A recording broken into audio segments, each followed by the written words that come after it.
Conradin was 10 years old, and the doctor had just pronounced his professional opinion that the boy would not live another 5 years.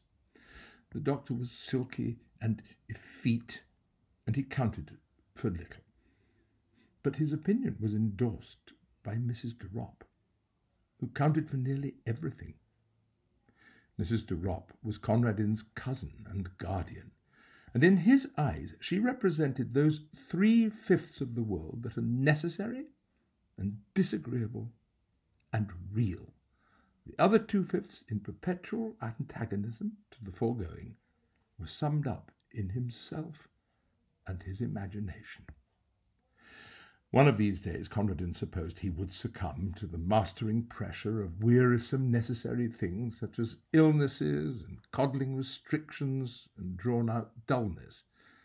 Without his imagination, which was rampant upon the spur of loneliness, he would have succumbed long ago. Mrs. de Ropp would never, in her honestest moments, have confessed to herself that she disliked Conradin, though she might have been dimly aware that thwarting him for his own good was a duty which she did not find particularly irksome. Conradin hated her with a desperate sincerity which he was perfectly able to mask. Such few pleasures as he could contrive for himself gained an added relish from the likelihood that they would be displeasing to his guardian, and from the realm of his imagination she was locked out, an unclean thing which should find no entrance. In the dull, cheerless garden, overlooked by so many windows that were ready to open with a message not to do this or do that, or a reminder that medicines were due, he found little attraction. The few fruit trees it contained were set jealously apart from his plucking, as though they were rare specimens of their kind, blooming in an arid waste. It would probably have been difficult to find a market gardener who would have offered 10 shillings for their entire yearly produce.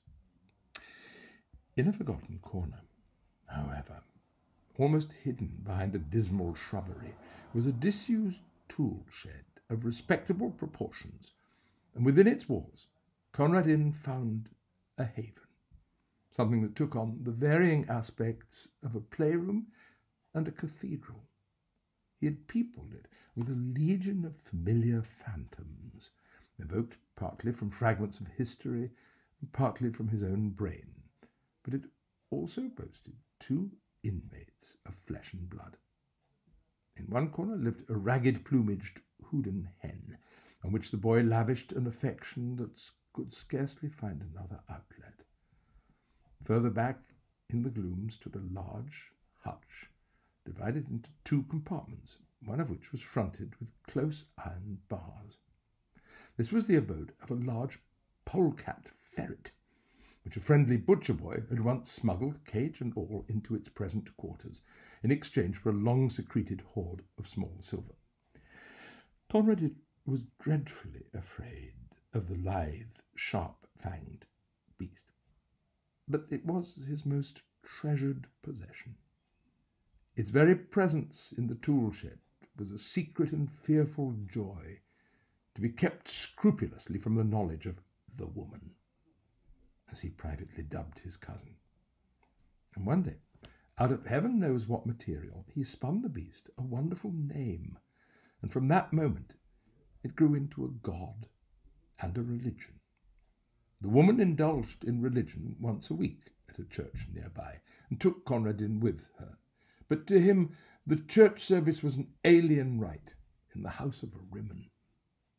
Every Thursday, in the dim and musty silence of the tool shed, he worshipped with mystic and elaborate ceremonial before the wooden hutch where dwelt Sredni Vashtar, the great ferret. Red flowers in their season and scarlet berries in the winter-time were offered at his shrine, for he was a god who laid some special stress on the fierce, impatient side of things, as opposed to the woman's religion, which, as far as Conradin could observe, went to great lengths in the contrary direction. And on great festivals, powdered nutmeg was strewn in front of his hutch, an important feature of the offering being that the nutmeg had to be stolen. These festivals were of irregular occurrence and were chiefly appointed to celebrate some passing event. On one occasion, when Mrs. de Ropp suffered from acute toothache for 3 days, Conradin kept up the festival during the entire 3 days, and almost succeeded in persuading himself that Sredni Vashtar was personally responsible for the toothache. If the malady had lasted for another day, the supply of nutmeg would have run out. The Houdan hen was never drawn into the cult of Sredni Vashtar. Conradin had long ago settled that she was an Anabaptist. He did not pretend to have the remotest idea what an Anabaptist was, but he privately hoped that it was dashing and not very respectable. Mrs. de Ropp was the ground plan on which he based and detested all respectability. After a while, Conradin's absorption in the tool shed began to attract the notice of his guardian. "It is not good for him to be pottering down there in all weathers," she promptly decided, and at breakfast one morning she announced that the Houdan hen had been sold and taken away overnight. With her short-sighted eyes, she peered at Conradin, waiting for an outbreak of rage and sorrow, which she was ready to rebuke with a flow of excellent precepts and reasoning. But Conradin said nothing. There was nothing to be said. Something perhaps in his white, set face gave her a momentary qualm. For at tea that afternoon there was toast on the table, a delicacy that she usually banned on the ground that it was bad for him, also because the making of it gave trouble, a deadly offence in the middle-class feminine eye. "I thought you liked toast," she exclaimed, with an injured air, observing that he did not touch it. "Sometimes," said Conradin. In the shed that evening there was an innovation in the worship of the hutch god. Conradin had been wont to chant his praises. Tonight he asked a boon. "Do one thing for me, Sredni Vashtar." The thing was not specified. As Sredni Vashtar was a god, he must be supposed to know. And choking back a sob as he looked at that other empty corner, Conradin went back to the world he so hated.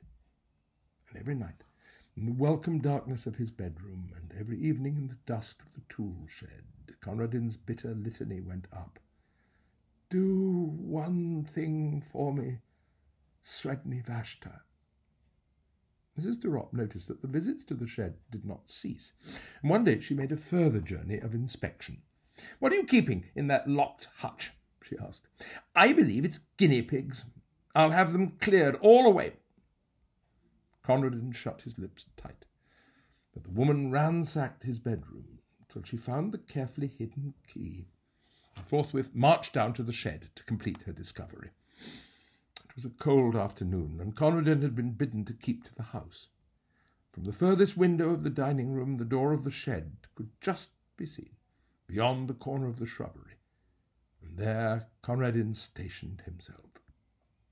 He saw the woman enter, and then he imagined her opening the door of the sacred hutch and peering down with her short-sighted eyes into the thick straw bed where his god lay hidden.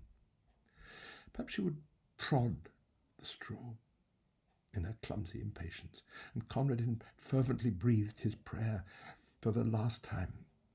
But he knew as he prayed that he did not believe. He knew that the woman would come out presently with that pursed smile he loathed so well on her face, and that in an hour or two the gardener would carry away his wonderful god, a god no longer, but a simple brown ferret in a hutch. And he knew that the woman would triumph always, as she triumphed now, and that he would grow ever more sickly under her pestering and domineering and superior wisdom, till one day nothing would matter much more with him, and the doctor would be proved right. And in the sting and misery of his defeat, he began to chant, loudly and defiantly, the hymn of his threatened idol. Sredni Vashtar went forth. His thoughts were red thoughts, and his teeth were white. His enemies called for peace, but he brought them death. Sredni Vashtar the Beautiful. And then, of a sudden, he stopped his chanting and drew closer to the window pane. The door of the shed still stood ajar as it had been left, and the minutes were slipping by. They were long minutes, but they slipped by nevertheless. He watched the starlings running and flying in little parties across the lawn. He counted them over and over again, with one eye always on that swinging door. A sour-faced maid came in to lay the table for tea, and still Conradin stood and waited and watched. Hope had crept by inches into his heart, and now a look of triumph began to blaze in his eyes that only had known the wistful patience of defeat. Under his breath, with a furtive exultation, he began once again the paean of victory and devastation. And presently his eyes were rewarded. Out through that doorway came a long, low, yellow and brown beast, with eyes a-blink at the waning daylight, and dark, wet stains around the fur of jaws and throat. Conradin dropped on his knees. The great polecat ferret made its way down to a small brook at the foot of the garden, drank for a moment, then crossed a little plank bridge, and was lost to sight in the bushes. Such was the passing of Sredni Vashtar. "Tea's ready," said the sour-faced maid. "Where's the mistress?" "She went down to the shed some time ago," said Conradin, and while the maid went to summon her mistress to tea, Conradin fished a toasting fork out of the sideboard drawer and proceeded to toast himself a piece of bread. And during the toasting of it, and the buttering of it with much butter, and the slow enjoyment of eating it, Conradin listened to the noises and silences which fell in quick spasms beyond the dining-room door. The loud, foolish screaming of the maid, the answering chorus, the wondering ejaculations from the kitchen region, the scuttering footsteps and hurried embassies for outside help. And then, after a lull, the scared sobbings and the shuffling tread of those who bore a heavy burden into the house. "Whoever will break it to the poor child? I couldn't for the life of me," exclaimed a shrill voice. And while they debated the matter among themselves, Conradin made himself another piece of toast.